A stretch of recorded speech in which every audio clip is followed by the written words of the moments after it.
All right, y'all. We got your boy Plot Armor finna give us the recap. Well, y'all already know I be putting them on my whatchamacallit, but I like hearing his perspective of the new One Punch Man. One Punch Man chapter 210. Let's get it, bro. After 2 months of hiatus, One Punch Man has finally returned. The cover page of One Punch Man chapter 210, titled Intensive Training Camp, features a very toned pin. At first, I thought this right here, well, at first I thought it was like Gino doing his arm, like rotating it, but it's a whatchamacallit though. Up of Suito's sister, Suiko, while he, Saitama, and Genos get up to some summer-themed antics. Sweet Mask was relieved to see Saitama show up to meet him at a local cafe. After the misunderstanding from the previous night with Genos, the idol hero assumed that Kate Baldy would reject his offer. He expressed his gratitude, while Saitama took in their luxurious surroundings. Saitama admitted that at first, he didn't think Sweet Mask was talking to him. Either way, people don't usually invite him out for lunch. Between free food and having no plans for the day otherwise, there was no reason for him to refuse. Sweet Mask let him know that they're in his favorite cafe, what he describes as a hidden gem with a nice and quiet vibe. Before long, a waiter was with them and asked for their order. Looking at the menu, Saitama decided to go with a simple cola. Sweet Mask ordered their homemade lemonade. Then he had the audacity to order a shiso ginger ale for Saitama. Oh, we don't want that. With that out of the way, the top A-class hero didn't waste any time getting to the heart of their meeting. Missing the bald man's apprehension, Sweet Mask asked the hero if he knows about the world entering a new era of change. And here is where we finally get a proper explanation about the world this story takes place in. The mere concept of various different countries existing is pretty much ancient history to them. The human nations of the past are remembered for their world-spanning wars over land and resources. Eventually, the population dwindled, and simply preserving humanity became their utmost priority. As a result, language was unified, and so was humanity under a single governmental body. This is all described as being the first era of change. Now, if this all occurred prior to the world having any monsters, then we're looking at a time frame of at least 800 years ago or longer. I say this because we know that 800 years ago, Cruel Dragon arrived on Earth.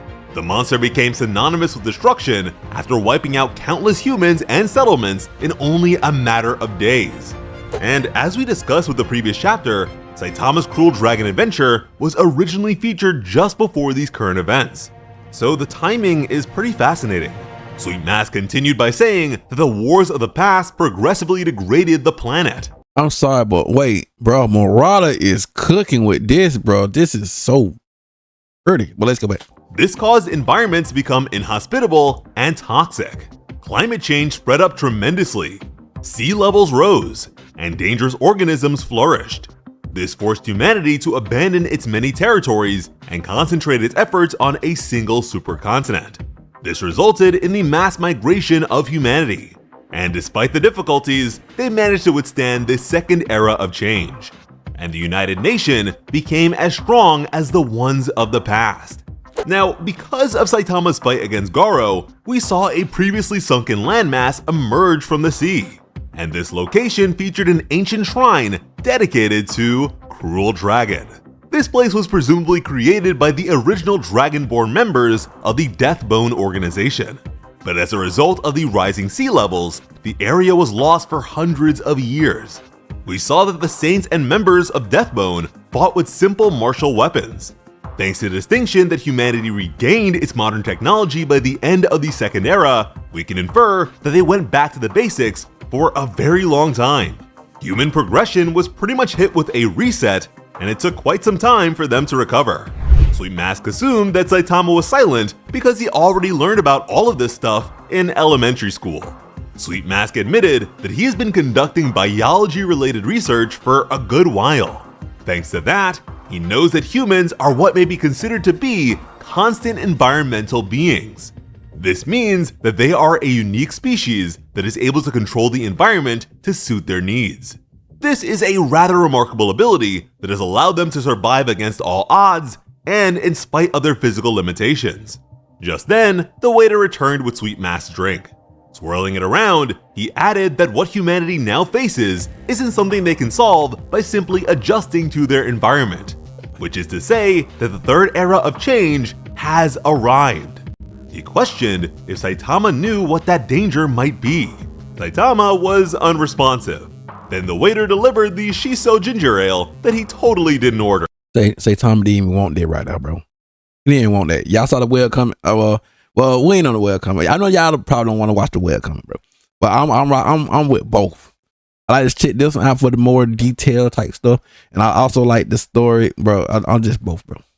I'm both. Let me start yapping. Let's continue. Sweet Mask described the answer as being humanity's natural enemy, the rise of highly intelligent monsters. Just a few years ago, such mysterious beings were a rarity. But these days, the frequency of evacuation alarms and rising disaster levels have placed the populace on edge. As a reminder, the Hero Association has only been around for a bit over 3 years now. So presumably, casual heroes like Blast and governmental involvement was enough to deal with such threats before. We know that back when Saitama was in middle school, which was 13 years ago, a wolf-level threat like Piggy Bancon was notable enough to receive considerable media coverage. And in the end, it only took the military and police to take it down. Each member of the S-Class heroes is considered to at least be the equivalent of an emergency division of the army. Generally, a military division would be somewhere between 10,000 and 20,000 soldiers, including the ones who transferred to Neo Heroes. Bro, we getting into the Neo, bro. Y'all gonna love the Neo Hero, bro. If y'all think y'all gonna love the monster art, that monster art hero, nah, Neo Hero where is that, bro? Oh, this right here gonna be so epic, bro. When people see this one, they gonna love this one more than the monster art. They gonna love this one more, bro. I'm waiting on this one, bro. When we here on watch, bro, y'all gonna love this one, bro. That's at least 16 emergency divisions. And it's not like all the S-Class heroes are equal in strength. Mind you, humanity has no idea how many world-ending threats Saitama managed to defeat even before he joined the Hero Association. Even he doesn't remember. Vaccine Man alone probably could have wiped out most of the S-Class heroes. And Saitama handled him in the first chapter. So yeah, the problem is far worse than even Sweet Mask knows. But at that, he found the emergence of monsters who were originally human to be especially troubling. And rightfully so. Not only did they make up some of the most powerful monsters of the Monster Association, but they also seemed to be God's preference. Meanwhile, Saitama still hadn't touched his drink. Not noticing, Sweet Mask mentioned the need for a cure, a way for humanity to respond to the emergence of monsters. He proposed the need for humanity to strengthen its figurative immune system, and do so by way of heroes. Pointing at Saitama, the idol insisted that they need to increase the number of capable heroes. And for that to happen, they would need a charismatic, absolute hero who would lead and encourage them. He foresees the ascension of a true hero, bringing about great change to their chaotic world. And that is the kind of hero that Sweet Mask intends for Saitama to become. Sweet Mask is ready to be his Nick Fury and turn Saitama into the very first superhero. All he needs is Saitama's trust. The aura. And obedience. There was an awkward silence between them. Breaking it, Sweet Mask decided not to waste any time. He figured that they should get to know each other better in order to build that trust. He had more plans for It feel like Murata trying to go ahead and rush this one on out. It feel like he trying to go ahead and rush this one out. This whole Sweet Mask manga scene out. Manga art out. The rest of their day. After leaving the cafe, they'd be headed to a private location, which he already had a reservation for. Saitama would have a chance to share his thoughts while they eat lunch. He also told Saitama to let him know if he has any food allergies. Little does he know that this man Saitama has eaten monsters on multiple occasions. Not only that, but all this time, Saitama was so peeved by Sweet Mask ordering for him that he didn't end up hearing a single word of what he said. Oh my god. That's just like Saitama for you, bro. Good old Saitama, bro. Dang. Even now, he missed some really major bits of information, such as the fact that Sweet Mask is planning on shifting the entire framework of justice and heroics in their society. He plans on abolishing the S-Class entirely, something that he could actually do considering his current position with the Hero Association. Hell, this entire conversation with Saitama is something that appears to have been approved since he met with the other executives about his plan ahead of time. Sweet Mask would have his manager do something specific for him. He mentioned some sort of top secret project that he didn't want Saitama telling anyone about, and since he knows the relationship Kate Baldy has with Demon Cyborg, that would include Genos. He's gotten into contact with the world's leading authority on hair growth research, so he has the power to help Saitama regain his hair, something that from his appearance-oriented outlook would be necessary for this plan to work. And in doing so, Saitama would no longer be Kate Baldy. He could actually end up with a cool hero name like he hoped for, and doing so would actually be really quick. All he needed from Saitama was a signature. They're also planning on producing better gear to boost the combat capabilities of their heroes of B class and lower. He wanted to reinvigorate society's faith in heroes and mentioned proper acknowledgement from the upper brass of the Hero Association. And Saitama missed all of this life-changing information because he didn't get the soda he wanted. From there, they moved to their second location.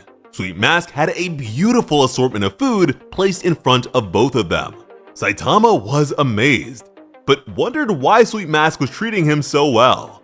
Again, he didn't listen to anything Sweet Mask said about his intentions. Oblivious, Sweet Mask let him know that this isn't just a courtesy. Like he told the hero, this is to be an intensive training camp. The superstar idol even cleared his schedule for the next 48 hours just to do this. Mind you, not even a secret meeting with his fellow S-Class heroes after the Monster Association was enough to keep this guy from his day job, so that just goes to show how serious he is about this.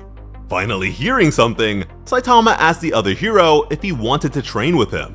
The A-Class hero corrected him. He already knows that Saitama is really strong. Instead, he's more interested in getting to know Saitama's value system and humanity, which is exactly what should be questioned about Saitama. In an effort to fully unlock Saitama's heroic potential, Sweet Mask would be teaching him everything he knows. Aside from eating, they were also here to study. It turns out that Sweet Mask managed to receive a generous budget for Saitama's rebrand. Sweet Mask planned on instilling his philosophy, experience, and knowledge of the unwritten rules of the business. Unfortunately, Saitama didn't seem to share his enthusiasm. A bit of time passed. Sweet Mask was in the middle of explaining unshakable conviction and the necessity of strength, elegance, and victory. Similarly to how anime and movies are able to inspire courage in others, Sweet Mask envisioned a real hero with the ability to do the same by simply existing. Something that would be imperative, as responding to each call for help would be impossible. This was the general basis of his vision. Something else that Saitama totally missed. Bro just went straight to sleep. Oh, I can't even take him serious. Since he was already fast asleep, and they were only 20 minutes into the lesson. Saitama woke up and scratched his head. He was struggling to stay awake, since from his perspective, Sweet Mask hadn't even started to talk about heroes yet. His tutor was dumbfounded. Just behind him on the board were the various things that Sweet Mask covets as the cornerstones of his intentions: virality and notoriety, which lead to media exposure, the synchronicity between voice and face, the importance of a brand, fan support, and trademarks. The bare minimum of A-class level strength was quite important, just like the need for a special technique, and of course, budgets, which require proper approval forms, none of which Saitama ever needed to save lives or the world. While the idol's intentions may be good, his outlook on heroics is quite vain. This chapter was very faithful to the webcomic, which to me is a great sign. Hopefully this generally continues to be the case, and I hope you'll be with us for all that and more. As always, I'm Slice of Otaku. Thank you all so much. Love it, bro. And there you go, ladies and gentlemen. Yeah, One Punch Man came back, bro. We here for it all, bro. Think about it. Go.